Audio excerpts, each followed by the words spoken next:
Lakers-Celtics round 376 all-time. Wow. And it was a big night for Jason Tatum. Tatum would have his third career 40-point game against the Lakers, tying John Havlicek for the most in Celtics history. Tatum had 40 points, 12 rebounds, 8 assists in that contest on Saturday night on ABC. They had no one who could defend him. Without Rui, it was a tough ball game on the perimeter for them. Third quarter action. Here's Tatum with the steal. Derek White on the other end for the layup.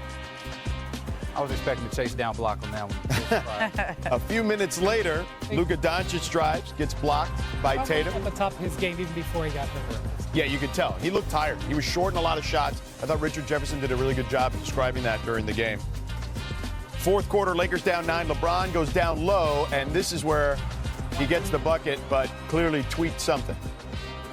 I'm wondering if it was bothering before, George, because he just didn't look right in this game to me. And there he is asking out. LeBron would leave the game with a groin strain and did not return. The Celtics beat the Lakers 111 to 101. All right, now. The first thing that popped in my mind was Christmas Day, my first year with the Lakers, is the first thing that popped in my mind. And I've been there before, and I know what type of injury you're dealing with. Second thing I thought about was 80. It's crazy, but I thought about 80. And then I'm over there just trying to see how much mobility and see if I can possibly give it a go. And then I came back here and did a couple of stretches and a couple of things that ultimately knew that I was probably going to be done for the rest of the night. So.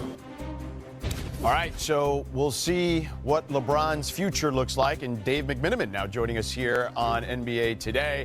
All right, what's next for LeBron and the Lakers? What are the expectations here, Dave, with LeBron's injury?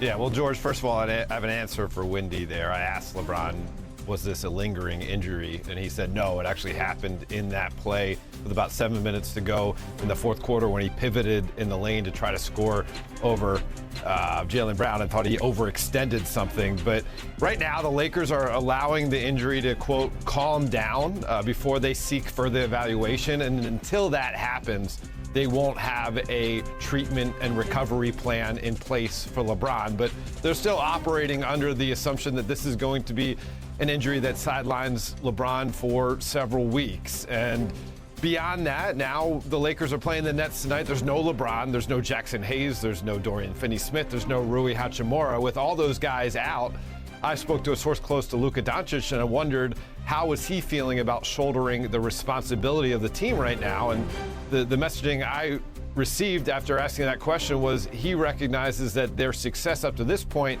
has been by committee, so he's not going to try to take everything on himself right here.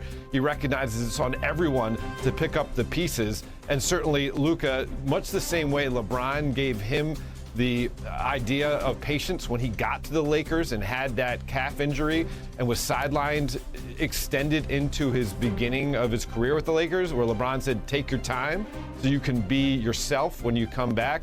Luka has the same idea for LeBron. Take your time, get healthy, because we want you to be at the top of your game when you get back. All right, Dave, thanks so much for the information as always, brother. Good to see you. Yes, sir. All right, the Lakers have a pretty jam-packed slate ahead after Monday night against the Nets. Starting on Thursday, the Lakers will play 6 games in 8 days because of a makeup date with the Spurs from the LA wildfires. So, Ramona, how concerning is this regarding LeBron's injury in the Lakers?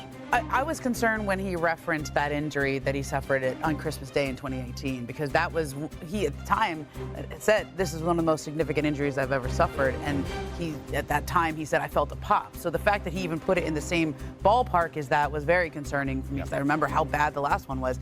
And he knocked on wood. He goes, I don't think it's as bad as that. But to even bring that up is a concerning reminder of how this can affect him and his play. Also, just their schedule has no room for error. And I think, you know, I would not rush him back at all, because he's been so important for what they've been doing, but they don't have a lot of margin for error at the end of here if they want to stay up in the top of the standings. David, what do you want to see from Luka in this time? Well, Luka's going to have to be Dallas Mavericks Luka. He is going to have to make up for the fact that defense that has been sort of the anchor while he was there, when he first got there, it won't be that good. and he's going to have to, maximize a lot of that other offense, a lot of his teammates, and he is going to have to shoulder the load. There's no room for him to be tired in the fourth quarter and lean on LeBron. He's got to be prime level Luka for the next couple weeks at least. Brian, can he do that? He was also kind of reaching for his back during that game. Is this a blessing in disguise if he is healthy for them? Okay, so I know this isn't going to work, but I'm going to try it anyway. Lakers fans, just chill. Just chill. You might take some losses coming up. It's not the end of the world. Okay. The schedule next week is insane. 5 games in 7 days. You don't even schedule that way anymore in the NBA. The way they had to jam this game in is unfortunate. Luka is going to probably rest for some of that. LeBron wouldn't have played all those games. If they take some losses here and they lose a little bit of positioning, it's not the end of the world. They're still buffeted well from the play-in. They will give Luka a chance maybe to pick it up. Now, it doesn't surprise me what Dave said, that Luka isn't going to guarantee he's going to come out and score 40. Yeah. But David's right. That's what he needs to do. Because the Lakers didn't lose on Sunday because of their defense. They lost because they couldn't score.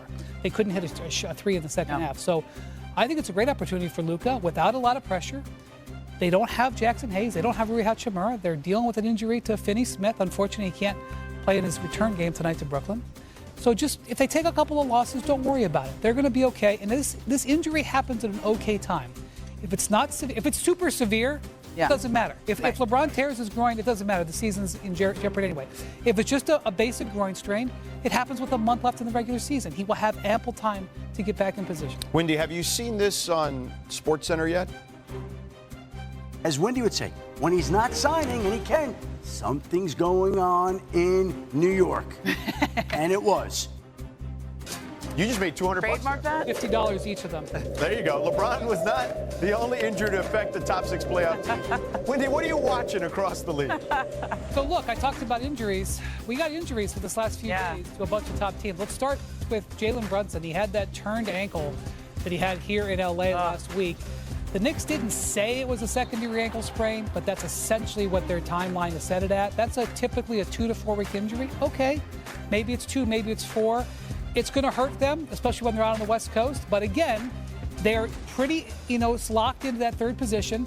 They just can't fall apart as a team. Karl Towns is back. They should have enough time to recover from that.